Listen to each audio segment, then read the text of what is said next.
এ দেখছেন না তাহিরি হুজুরের নামে মামলা, কথা কন না গে। এখন 2-3 দিন ধরে যে ওয়াজ করে দেখতেছি, লাইভে দেখি সর্বনাশ, লোক ডাবল। কি করছে তাহিরি হুজুর? এগুলা কেন ধরেন? একজন নিরীহ উলামায়ে কেরামকে ভোগাইতে যাবেন না, কথা বলেন না কেন? তাহিরি আহলে সুন্নাত ওয়াল জামাতের প্রতিনিধিত্ব করে। তাহিরির যদি কোনো বক্তব্যে অপ্রাসঙ্গিক কথা থাকে সেটা শুধরায় দিবে আহলে সুন্নাত ওয়াল জামাতের উলামায়ে কেরাম, ঠিক কি না বলো? শুধু শুধু উলামায়ে কেরামকে কেন কষ্টের চিন্তা করেন? এগুলা করবেন না, মাথাটাকে ফ্রেশ করেন। কথা তো যাবে সব জায়গায়, বলছি। আমার কথা হলো, উলামায়ে কেরাম হচ্ছে জাতির শ্রেষ্ঠ সন্তান, কথা বলেন না কেন? আমি সকল ঘরানার উলামায়ে কেরামের প্রতি শ্রদ্ধা রাখি। কেন জানেন?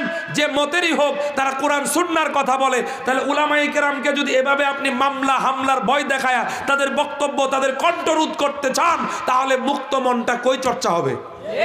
কথা কন না কেন?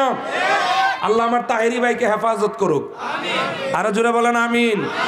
আমরা চাই সকল যে বৈষম্য এগুলা মুক্ত হোক, কথা বলেন না কেন?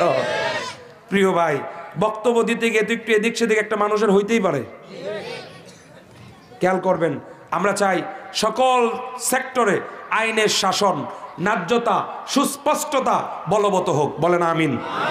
কোরআন সুন্নাহ ভিত্তিক সমাজ পরিচালিত হোক, কোরআন সুন্নাহ ভিত্তিক রাষ্ট্র পরিচালিত হোক। কিন্তু কারো অধিকার হরণ করা যাবে? জোরে বলেন যাবে? আল্লাহ আমাদের কবুল করুক, কোন আমিন।